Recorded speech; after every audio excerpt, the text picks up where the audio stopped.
Voilà, que la paix de Dieu soit avec quelqu'un ce matin. Donnez-moi votre amen. Amen. Voilà, amen bien, amen fort et amen puissant. Le dimanche dernier, on parlait de la foi, on parlait de la grâce. Donc la grâce et la foi. Amen. On avait parlé de l'excellence de la grâce. Donc on était dans l'épisode 1, acte 1. On a partagé l'acte 1 sur Facebook et l'acte 1 en partie 1 et 2 sur YouTube. Aujourd'hui, nous sommes à l'épisode 2.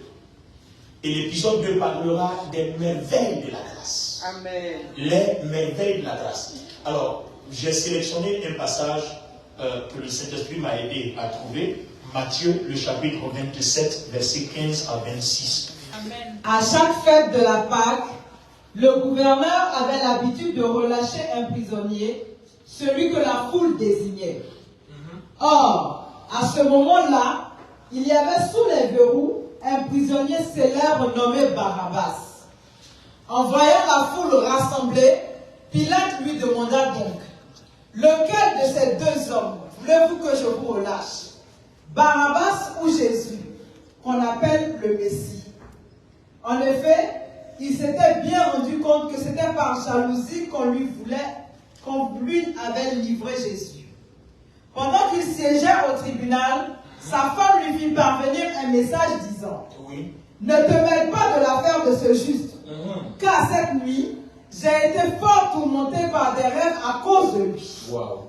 Cependant, les chefs des prêtres et les responsables du peuple persuadaient la foule de réclamer la libération de Barabbas et l'exécution de Jésus.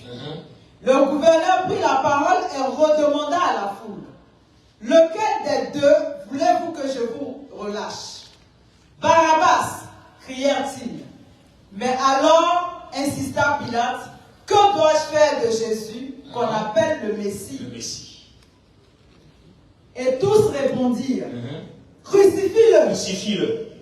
Mais enfin, jusqu'au 26. Reprit Pilate, qu'a-t-il fait de mal? Eux, cependant, criaient de plus en plus fort, Crucifie-le.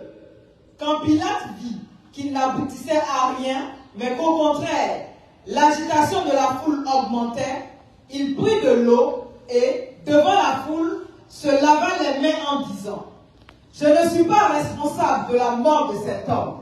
Cela vous regarde. Et tout le peuple répondit, que la responsabilité de sa mort retombe sur nous et sur nos enfants. Alors Pilate leur relâcha Barabbas.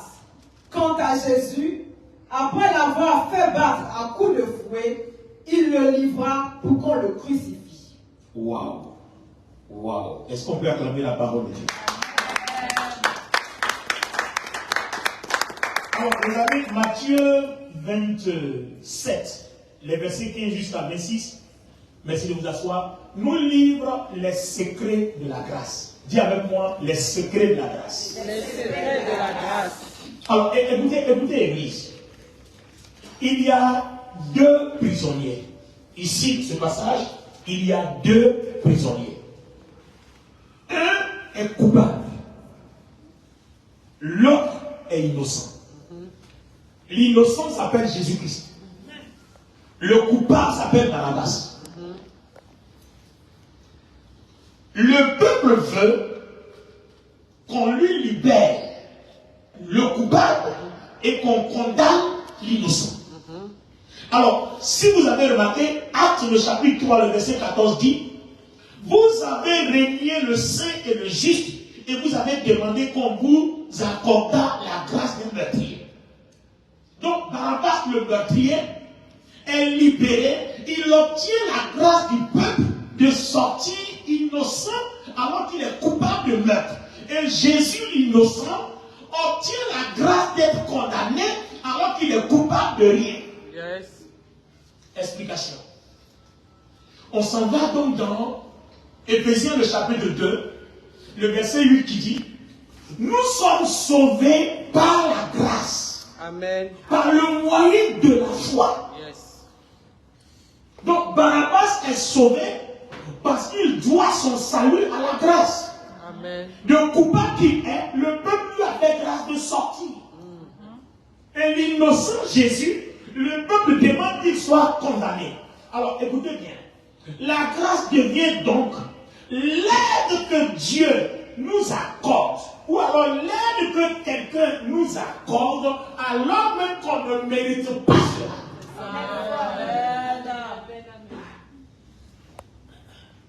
Barabbas ne méritait pas d'être libre. Il est libre. Et maintenant, sa condamnation tombe sur qui? Sur Jésus. Donc, il est libéré de coupable qu'il est grâce à Jésus. Amen. Est-ce que quelqu'un comprend maintenant? Amen. De coupable qu'il est, il est libéré grâce à Jésus-Christ. Donc si vous enlevez Jésus-Christ de la vie de Barabbas, Barabbas reste en prison parce qu'il est condamné à mort. Donc, à la suite du verset, vous allez voir, Jésus va être battu de fouet à la place de Barabbas. Jésus va être crucifié à la place de Barabbas. Donc, là où Jésus est crucifié, ce n'était pas sa place. Il prend la place de quelqu'un, d'un coupable. Donc, le péché du coupable tombe sur l'innocent. La culpabilité du coupable tombe sur l'innocent. Celui qui a fait quelque chose, qu'on doit chicoter, frapper, qu'on doit condamner, l'innocent prend sa place et lui il sort libre. Donc tu n'as rien fait et tu es libre. Tu ne payes pas ta peine et tu es libre. Pourquoi? Parce que ta peine tombe sur quelqu'un qu'on appelle Jésus-Christ. Donc celui qui a Jésus-Christ, à partir de cet instant-là, obtient la grâce de recevoir tout gratuitement à l'instar de Barabbas. Les amis, ça change les paramètres de la vie chrétienne. Yes. On a toujours cru que c'est parce que nous faisons des œuvres que Dieu nous bénit. Non. Mais c'est notre appartenance à Christ qui fait que Dieu nous bénit. Donc la grâce ne te demande pas de fournir d'efforts. Dieu ne te bénira pas parce que tu as gêné. Mais il faut gérer à point. C'est pour un but. Je ne parle pas de ça aujourd'hui. J'ai déjà parlé de ça. Je crois sur le Zoom pendant entre-temps le thème sur la prière. Ce n'est pas parce que tu pries beaucoup que Dieu te bénisse, c'est faux. Parce que ton jeûne et ta prière doivent renforcer ta communion avec Christ. Pour que la grâce opère dans ta vie. Donc si tu penses que c'est ton jeûne et ta prière qui font que tu as des maisons, tu as des voitures, tu as de l'argent, c'est faux. Ton jeûne et ta prière doivent renforcer ta communion avec Christ pour que la grâce opère, pour que tu aies tout ce qu'il faut. Donc Éphésiens 2:8 dit, c'est par le moyen de la foi en Jésus-Christ que nous avons la grâce. Donc nous sommes sauvés par grâce. Alors, allons-y chercher sauver. Sauver. Quand on essaie de décrire un peu sauver, on essaie de travailler un peu sur sauver. Alléluia. Amen. Sauver. Sauver vient du grec salut. Sauver vient du grec soteria, le salut. Dans soteria, la racine nous donne 4 indices. En grec, quand vous parlez de soteria, le grec comprendra que vous êtes en train de lui parler de guérison, de délivrance, de prospérité et de vie éternelle. Donc, si on refait le verset pour dire, car Dieu a tant aimé le monde, afin que quiconque croit en lui ne périsse point, mais qu'il soit sauvé, on va dire, car Dieu a tant aimé le monde, afin que quiconque croit en lui ne périsse point, mais qu'il ait guérison, qu'il ait délivrance, qu'il ait prospérité et qu'il ait vie éternelle. Amen. Donc, en plus de la vie éternelle, il y a la guérison, il y a la délivrance et puis il y a la prospérité. Et cela se confirme. Le Seigneur Jésus répondait à une des questions de Pierre. Il dit, mais Seigneur, on a tout laissé. Et puis on a suivi. Bon, là, présentement, nous gagnons quoi? Le fait qu'on ait tout laissé, on gagne quoi? Et le Seigneur dit, vous avez tout laissé, mais n'oubliez pas, avant d'aller au ciel pour avoir la vie éternelle, vous serez prospères sur la terre. Vous aurez des maisons, vous aurez de l'argent, vous aurez des familles, vous aurez tout ce qu'il vous faut. Donc on comprend que le mot grec confirme les paroles du Seigneur. Soteria dans la racine, on a guérison, on a la délivrance, on a prospérité matérielle, prospérité financière, prospérité physique, prospérité à tous égards, et puis on a la vie éternelle.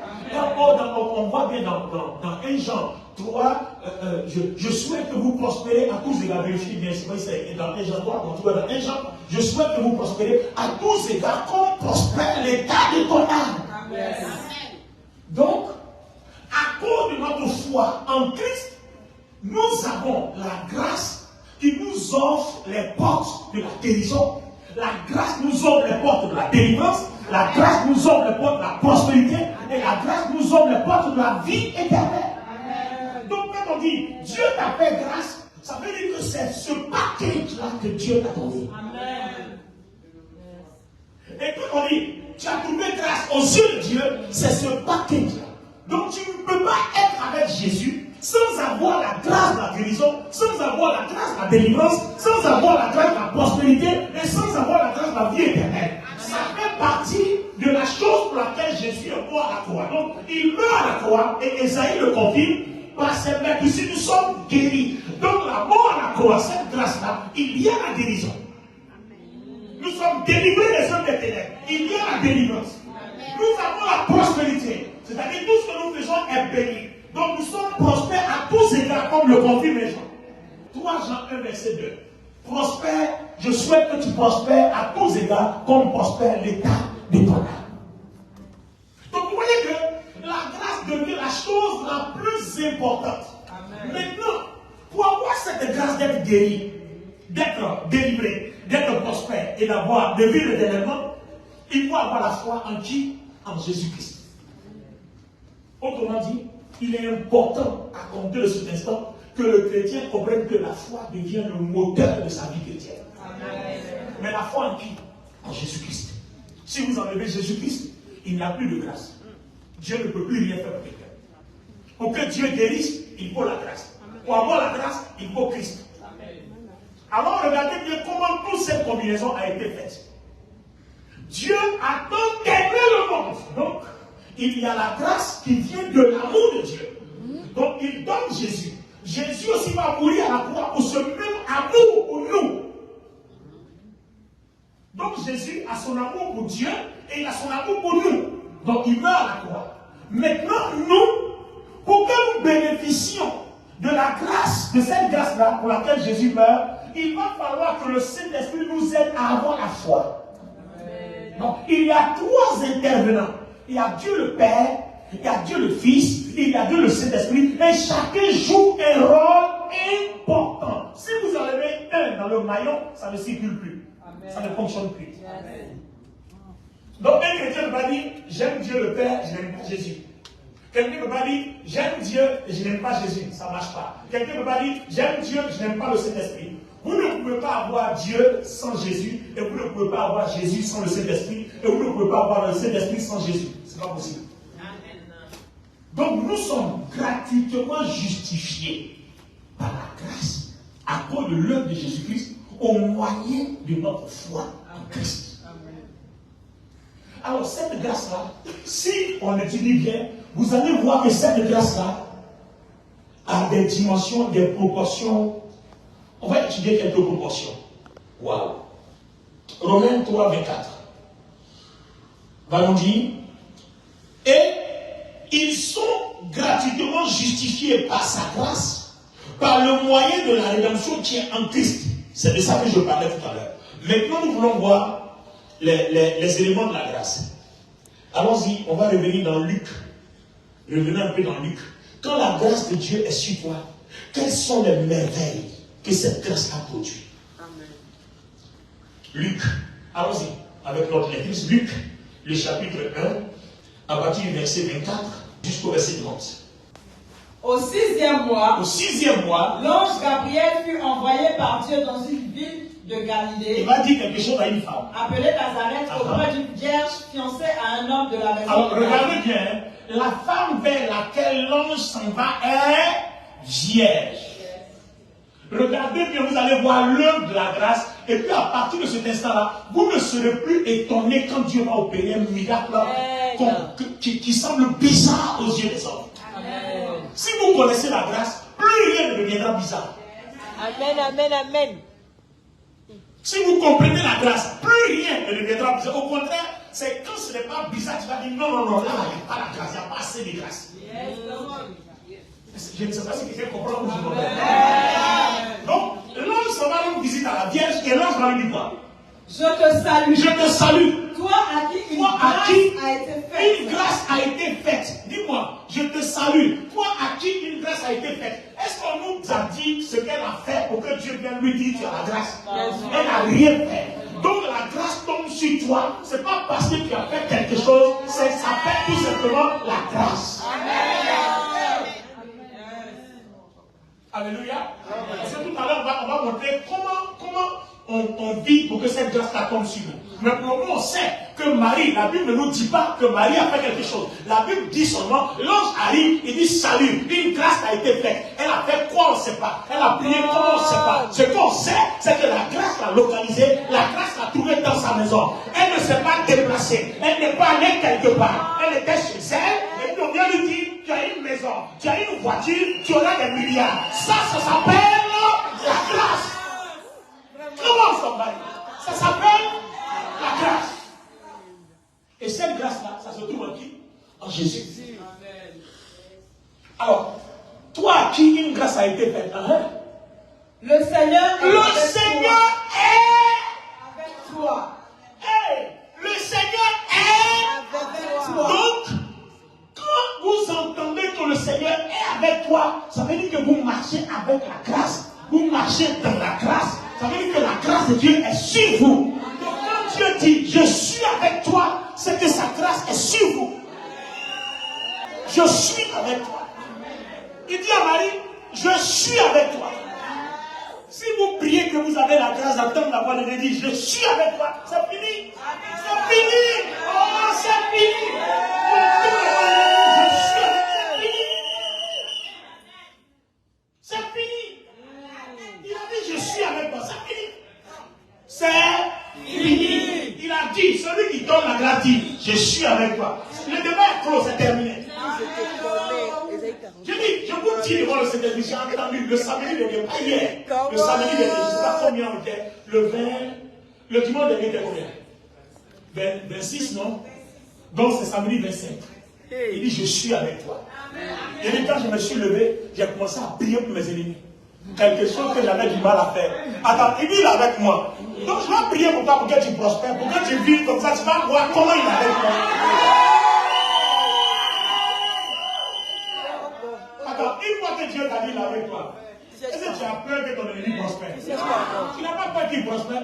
Celui qui rend prospère, tout le monde dit, il est avec toi. Donc c'est que ta prospérité va dépasser pour tout le monde. Il dit à Marie, je suis.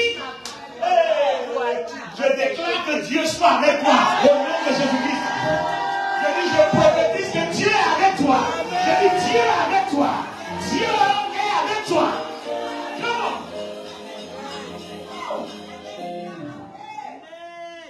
Amen. Le Seigneur est avec toi. Amen. Troublé par cette parole. Elle ne peut qu'être troublée parce que, attendez. Moi, écoutez la grâce. Moi, je suis dans mon coin. Je n'ai pas demandé quelque chose. Je n'ai même pas demandé de l'argent. Et puis l'argent vient me trouver. Mais c'est troublant. Attendez. Marie a raison d'être troublée. Attends, je suis dans ma maison. Je n'ai pas demandé d'argent. Je n'ai pas demandé du travail. Je n'ai pas demandé quelque chose. Et puis quelque chose que je n'ai pas demandé vient me trouver. L'argent vient me trouver. Quand vous avez la grâce, quand Dieu est avec vous, c'est des choses qui viennent vous trouver. Vous ne courez pas après les choses. Je dis les choses viennent vous trouver. Est-ce que les choses viennent vous trouver? Oh, dis avec moi la grâce. Oh, dis la grâce. Si la grâce de Dieu te localise, les choses viennent te trouver. Les anges viennent te parler. Les anges viennent te parler. Les anges te visitent. Les merveilles de Dieu.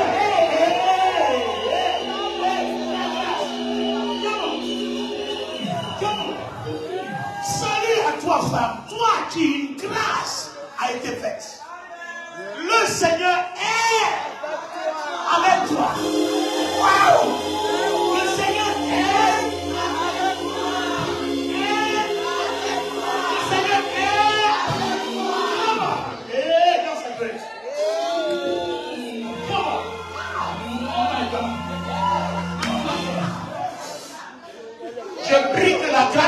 localise cet après-midi. Ah, je prie que la grâce de Dieu te localise cet après-midi. Dans ton travail, que la grâce te localise. Dans ta maison, que la grâce te localise. Dans tes activités, que la grâce te localise. Dans ton commerce, que la grâce te localise. Sur tes enfants, la grâce te localise. Et je dis, la grâce de Dieu te localise. La grâce.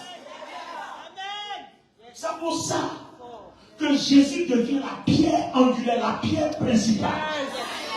Sans lui, il n'y a pas de grâce. Jésus-Christ devient l'incontournable. Sans lui, il n'y a pas de grâce. La grâce, c'est les choses faites facilement et puis aisément. Donc Jésus vient pour qu'on ne souffre plus. Donc si tu es en Jésus, ta souffrance n'est pas normale. Elle doit être abrogée par la grâce. Est-ce que Dieu parle à quelqu'un sur la première? Si tu es en Jésus-Christ, ta souffrance doit être abrogée par la grâce.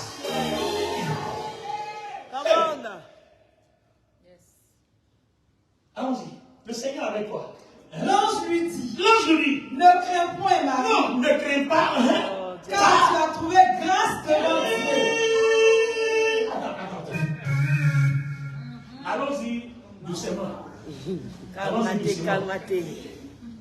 L'ange lui dit, ne Crains point.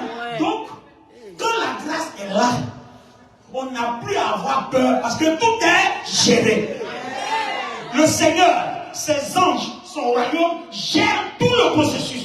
Processus financier, processus matériel, processus spirituel. En tout cas, tous les combats, la grâce est à gérer. Pourquoi? Parce qu'à la croix, il dit, il les a publiquement livrés en spectacle en triomphant d'eux à la croix, juste pour que nous ayons la grâce. Avant de nous donner la grâce, voici le spectacle.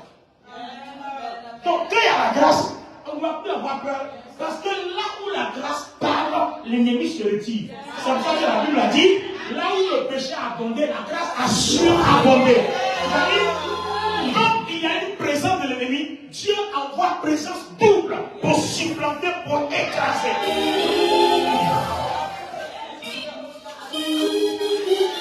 Comment? Ne crains pas. Dieu avec toi. Ne crains pas. C'est... Allons-y. Et voici, tu deviendras enceinte.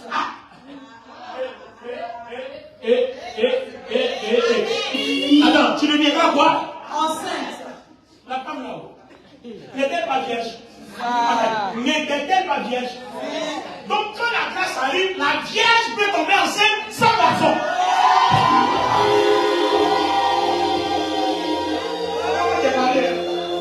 C'est la Bible qui a parlé, c'est pas moi. Non, les amis, je n'ai rien dit. C'est pas moi qui ai dit. La Bible est en train de nous informer que quand la grâce est là, une femme peut tomber enceinte sans un homme. C'est pas moi. Ça veut dire que quand la grâce est sur ta vie, tu peux manger là où tu n'as pas travaillé. Attends, est-ce que le Seigneur parle à quelqu'un ce soir? Quand la grâce est là, tu peux moissonner là où tu n'as pas semé. Une femme qui n'a pas couché avec un homme, comment peut-elle tomber enceinte? Tout simplement, ça s'appelle la grâce. La grâce n'a pas besoin qu'un homme couche avec toi pour que tu sois enceinte. La grâce a besoin d'être là pour que ces genres de choses-là se produisent. Ah, je déclare la grâce de Dieu sur ta vie. Ah, je déclare la grâce de Dieu sur ta vie. Est-ce que quelqu'un peut dire amen bien? Je déclare la grâce de Dieu sur ta vie. Je déclare la grâce de Dieu sur ta vie.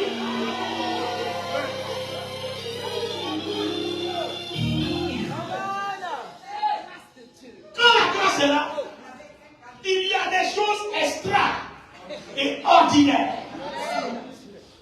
Il ne faut pas chercher à réfléchir dessus. Ça s'appelle tout simplement. C'est-à-dire, ce que toi, en temps normal, tu ne peux pas faire, que le ciel, le royaume de Dieu, Dieu le Père, Dieu le Fils, Dieu le Saint-Esprit, avec leurs anges, avec leur pouvoir, avec leur puissance, ils viennent faire pour toi. Ce que toi, tu ne peux pas faire. Ça s'appelle. Alors, Marie va dire quoi? Et tu enfanteras un fils, et tu lui donneras le nom de Jésus. Et regardez bien, tout ce spectacle-là en train de se produire à cause d'une personne, c'est qui? Jésus. À cause d'une personne, c'est qui? Jésus. Cela se produit parce que l'ombre, ça dit qu'il n'est même pas encore là. Son nom plane. Son nom plane dans les parages. Son ombre plane dans les parages. Son esprit plane dans les parages. À cause de son nom seulement qu'on est en train d'évoquer, il y a des choses qui changent. Il y a des qui changent, les choses bougent. Oh my God. Oh my God. Come on. Il n'est même pas encore dans les entrailles de Marie. Non. On annonce seulement sa venue. Yes. Tout est bouleversé dans la vie. Tu enfanteras un fils. Tu lui donneras un nom. Il s'appellera Jésus. Mais un fils que tu enfanteras sans avoir couché avec un homme. Je prophétise qu'à partir d'aujourd'hui, ta vie vivra des miracles extraordinaires à cause de la grâce de Dieu. Je n'attends pas ton amen. Je dis, je déclare sur toi, à partir de ce dimanche-là, premier dimanche du mois de décembre 2023, jusqu'au dernier dimanche de l'année 2023, la grâce de Dieu accomplira des choses extraordinaires dans ta vie. Il y aura des guérisons extraordinaires, il y aura des délivrances extraordinaires, il y aura de la prospérité extraordinaire, et il y aura la vie de façon extraordinaire. Reçois cela au nom de Jésus-Christ.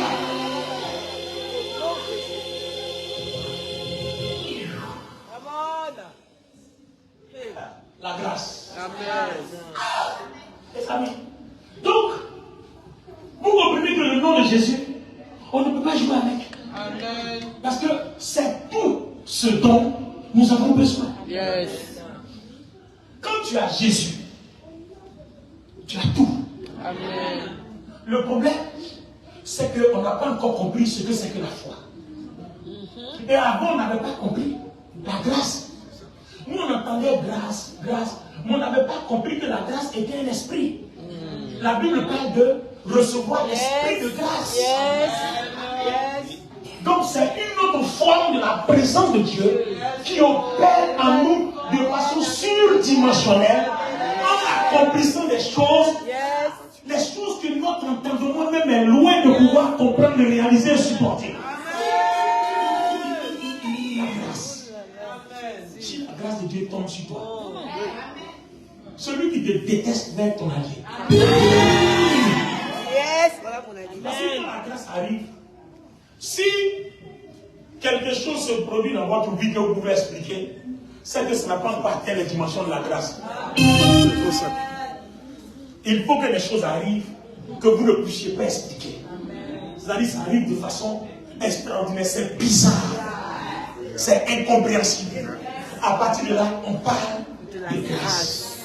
Des choses bizarres. On peut évoluer. Évoluons. Il sera grand et sera appelé fils du Très-Haut. Il sera appelé fils du Très-Haut.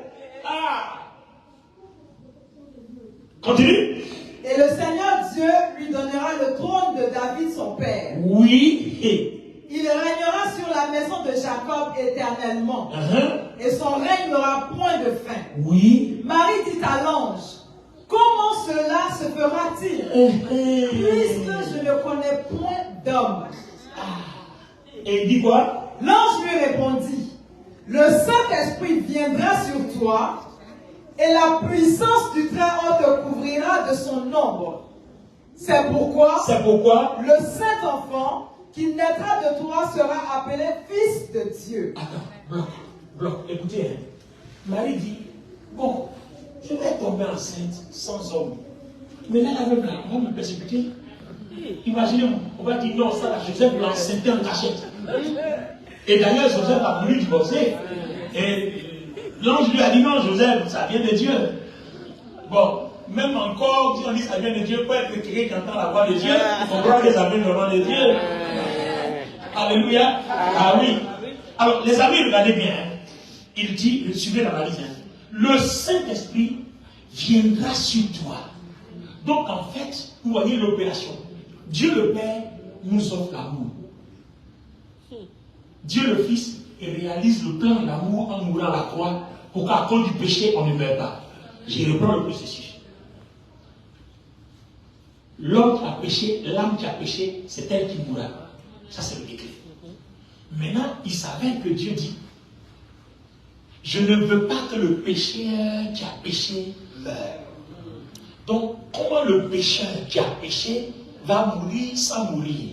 Parce qu'à partir du moment où tu as péché, il faut que tu payes ton péché par la mort. Donc Dieu dit, bon, j'ai aimé le monde, je ne veux pas que le monde meure, donc il faut que leur mort là tombe sur quelqu'un. Donc le Fils dit, moi je m'en vais. Donc le Fils vient, il meurt à notre place. Donc nos péchés tombent sur lui. C'est pour ça qu'on a pris le test de Barabbas au départ. Donc le péché de Barabbas vient tomber sur le Fils. Là où on va crucifier Barabbas, c'est là qu'on crucifie le Fils. Là où on devait chicoter Barabbas, c'est là qu'on frappe Jésus. Donc vous voyez, maintenant la Bible dit, tous ceux qui ont la foi en Christ, vos péchés tombent sur lui comme c'est tombé sur Barabbas. D'accord? Donc ça s'obtient que par la foi. Alors ma question, est-ce que pendant que tu m'écoutes, tu crois en Jésus ou pas? Maintenant si on croit en Jésus, pourquoi on n'a pas sauté hier? On n'a pas la guérison, on n'a pas la délivrance, on n'a pas la prospérité, et puis on n'a pas la vie en abondance. Ça veut dire qu'on n'a pas encore bien compris la foi. Parce que dans la foi, il y a ce qu'on appelle la substance de la foi. Et dans la grâce, il y a ce qu'on appelle la substance de la grâce. C'est ce qu'on va voir dimanche dernier. Comment faire pour posséder la substance de la grâce, la substance de la foi, pour que la grâce et son miracle opèrent en tout temps dans notre vie. Amen. Donnez-moi votre amen. Amen. Donc ici, dans notre texte, il a dit que le Saint-Esprit viendra sur toi. Donc vous voyez, quand Dieu le Père nous a aimés et que Dieu le Fils a fait le sacrifice, Dieu le Fils dispose en notre faveur la grâce par son sacrifice. Mais on ne l'a pas encore. Parce qu'il faut qu'on ait la foi. Et celui qui va venir rentrer en nous pour qu'on ait la foi s'appelle le Saint-Esprit. Quand il rentre en nous, il nous donne la foi comme don. Et ça nous ouvre les yeux et on découvre que Jésus-Christ est mort pour nous offrir la grâce. C'est à partir de ce moment-là que ça commence à opérer. Donc une relation bonne avec le Saint-Esprit permet au Saint-Esprit d'avoir une présence qui opère des choses inimaginables. Alors quand Marie dit, comment ça va se faire? On dit non, non, non. Quand le Saint-Esprit va venir, tu vas tomber enceinte. Il ne faut pas demander comment il va faire. Ce qui est ce qui va venir sur toi, tu seras enceinte. Ne réfléchis même pas de comment ça va se passer. Alléluia. Amen. Alléluia. Amen. Ne soyez pas surpris si vous vous rendez compte que des choses, vous vous levez le matin, vous trouvez un sac d'argent, prenez pour louer le Seigneur.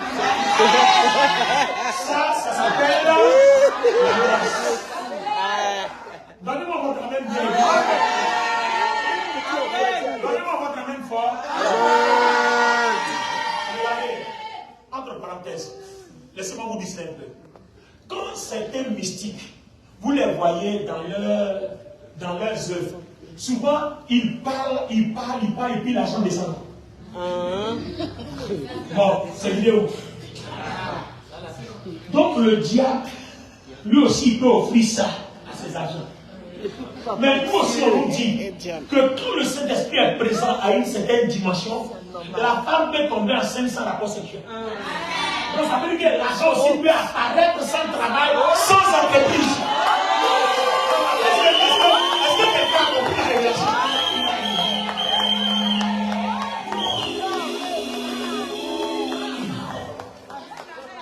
Attends, je reprends la partie parce qu'il faut que ça capte dans votre conscience. Amen.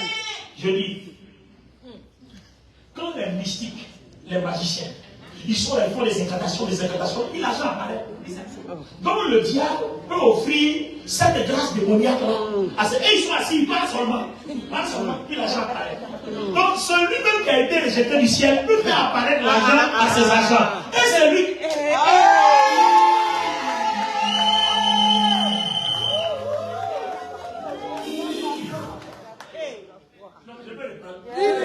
Celui qui a été rejeté du ciel, il peut faire apparaître l'argent. Et c'est lui qui tient le ciel. Donc là, on a un indicateur. On nous dit, Marie dit, mais cette chose bizarre là, les premières, ça se passait comment? Joseph est là, mais comment me toucher en haut? Joseph est là, Mais il ne touche pas. Bon, s'il ne touche pas, on fait comment? Alléluia. L'homme Gabriel lui dit, non, Marie, du calme. Ça là, c'est un problème. L'homme lui dit, Marie, si c'est ça là, c'est un problème pour nous. Non, le Saint-Esprit va venir chez toi. Il lui-même, il ne sera même pas là. C'est son ombre qui va te couvrir. C'est-à-dire, lui-même, il ne sera même pas là. Quand son ombre va te couvrir, un enfant sera dans ton ombre. Son ombre est bon. Regarde, l'homme, c'est un enfant. Et lui, des femmes pièges. Et si lui,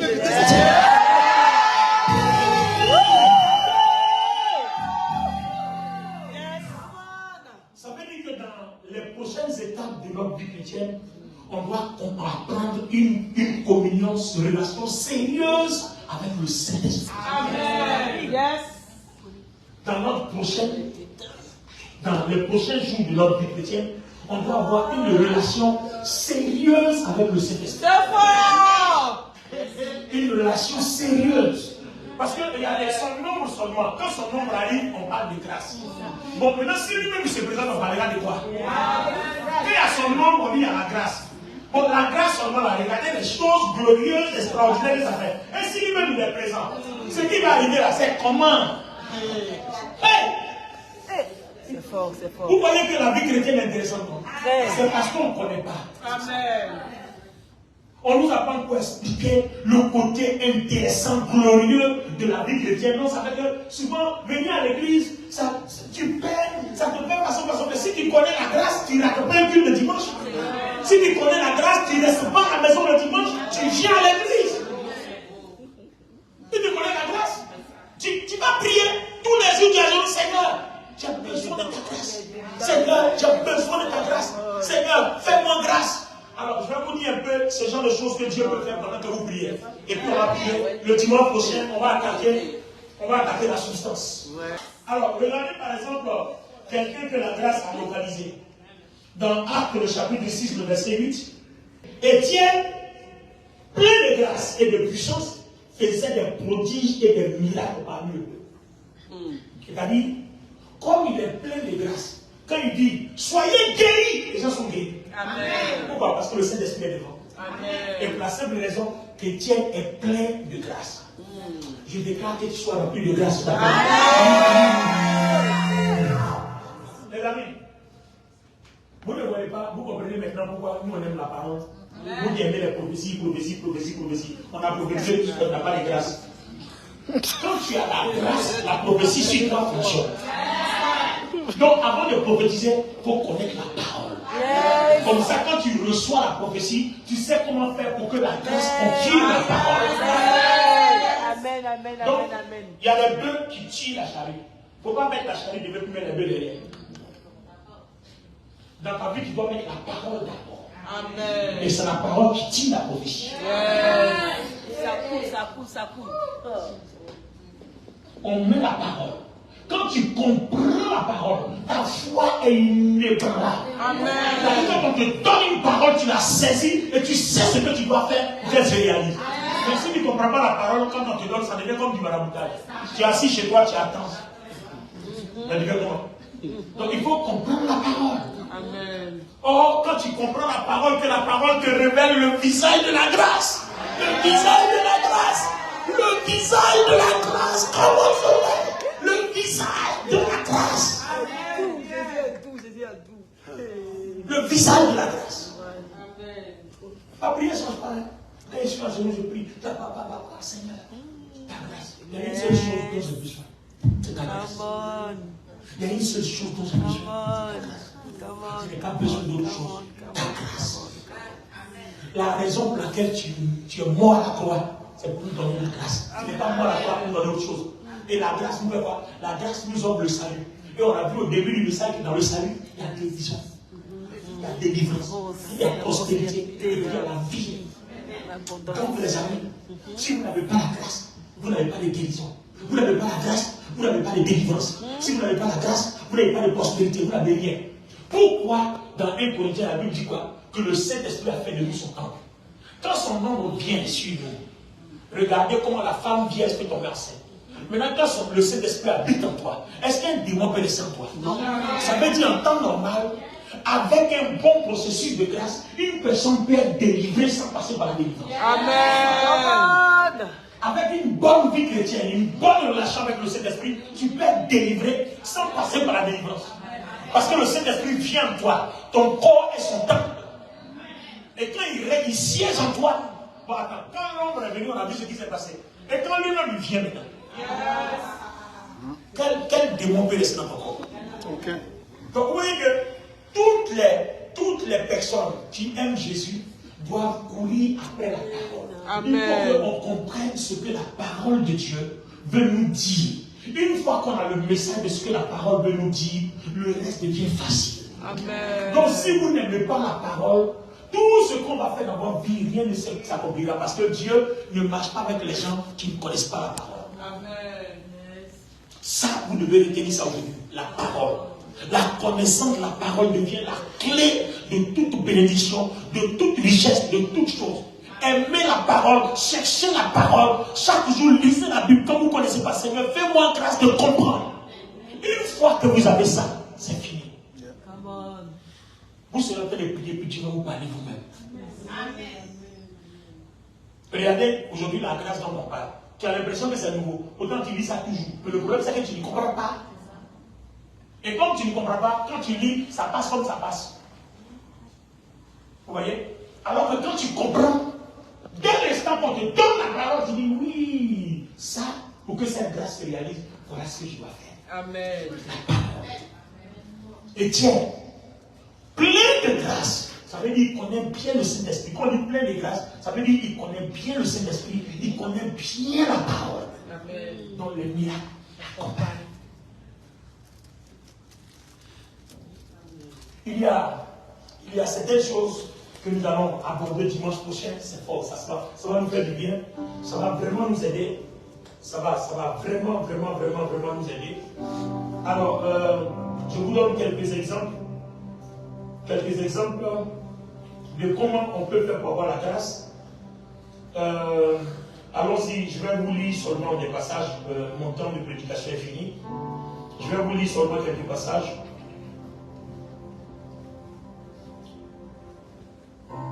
Dans Actes chapitre 4, le verset 33, il est écrit: les apôtres rendaient avec beaucoup de force témoignage de la résurrection du Seigneur Jésus, et une grande grâce reposait sur eux tous. Vous voyez, une des manières pour qu'une grande grâce repose sur notre vie, c'est quoi? Rendre témoignage du Seigneur, c'est-à-dire évangéliser. Amen. Si Dieu peut vous aider et que tous les dimanches vous envoyez des gens à l'église, et que ces gens-là sont convertis, ils restent à l'église, alors vous avez ouvert la porte pour que le Saint-Esprit fasse déposer sur votre vie une grande grâce. Pour que ces choses dont on parle s'opèrent dans votre vie, même quand vous n'avez rien demandé à Dieu. Donc, évangélisez. Parlez de Jésus à sa famille. Parlez de Jésus à ses amis. Parlez de Jésus au travail. Parlez de Jésus à ses collègues. Et tout cela, les amener à l'église, pour qu'on puisse les édifier à construire leur vie et les amener au ciel. Ça permet à celui qui les envoie d'avoir une grande grâce sur sa vie. Donc si vous avez des amis, évangélisez-les, ne les laissez pas à la maison. Venez avec eux dimanche à l'église. Quand on leur enseigne la parole, que leur foi est affermie. Le Seigneur Jésus a dit quoi à Pierre? Il dit: tu es Pierre, mais quand tu seras converti, affermis tes frères. Alors ce que vous gagnez, ne les laissez pas à la maison. Amenez-les à l'église pour que le message les affermisse. C'est à l'église qu'on enseigne les gens à être affermis. Quand les gens sont affermis, leur foi dans Jésus-Christ demeure de telle sorte que la grâce opère. Il n'y a pas un remède, c'est pas de la magie. C'est un processus de vie. La grâce est un processus de vie. C'est une façon de vivre. On te dit, si tu fais ça, Dieu sera avec toi. Donc les apôtres rendaient témoignage partout, dans les marchés, partout. Et Dieu était avec eux. Et sa grâce reposait sur eux. Donc les miracles les accompagnaient. Donc quand tu viens à l'église, ne viens pas seul. Et les dimanches ne reste pas sur toi à la maison parce que tu n'auras pas la grâce. Autrement dit, tu vas perdre le peu de grâce que tu as. Est-ce que tu peux lever les mains? Je veux parler sur toi. Dieu veut déverser sa grâce sur sa vie. Il veut déverser sa grâce sur ta vie. Tite le chapitre 2, verset 11. Car la grâce de Dieu, source de salut, pour tous les hommes a été manifestée. Afin que justifiés par sa grâce, Tite le chapitre 3, verset 7, nous devenions en espérance héritiers de la vie éternelle. Amen. C'est notre partage. Tite nous dit que la grâce de Dieu a été déjà manifestée. Ça veut dire que quiconque la cherche peut la trouver. Amen. Et le dimanche prochain, on parlera de comment trouver la grâce. On ne la cherche pas. Elle nous envoie les choses. Mais il faut qu'on soit connecté à la grâce. Il faut qu'on comprenne la substance de la grâce. Et il faut qu'on comprenne la substance de la foi. Levez les mains. Je veux parler. Si quelqu'un a un problème, tiens-toi bien, Dieu va le régler. N'oubliez jamais que quand il y a la grâce, on n'a pas besoin d'imposer les mains. Quand on a lu la Marie, on ne lui a pas imposé les mains. On dit l'ombre du Saint-Esprit te couvrira. Donc pendant que je parle, l'ombre du Saint-Esprit va te trouver à ta place. Imaginez-vous qu'on a 10 000 personnes dans cette salle, on ne peut pas toucher tout le monde. Donc ta foi doit comprendre que c'est le Saint-Esprit qui vient vers toi. Ce n'est pas un homme qui vient t'imposer les mains. Donc ouvre ton cœur, sois prêt à recevoir le Saint-Esprit. Il va venir vers toi. Il va venir vers toi. Alors, chers amis internautes, nous allons rentrer dans un mouvement du Saint-Esprit. Je vous invite dimanche prochain à Cergy-Préfecture, 12 rue des Chauffours, immeuble ordinal. Entrée, porte 1, se diriger vers l'ascenseur de la porte 3, se renseigner à côté du vigile qui est juste dans la vitrine. Et puis l'ascenseur porte 3, vous nous trouverez. C'est de 15h à 17h30. Alors, REA, arrêt Cergy-Préfecture. Que Dieu vous bénisse. Nous, c'est le mouvement du Saint-Esprit. Rendez-vous demain, dimanche prochain, pour la substance de la grâce et la substance de la foi. Un autre niveau de la grâce. Dieu vous bénisse.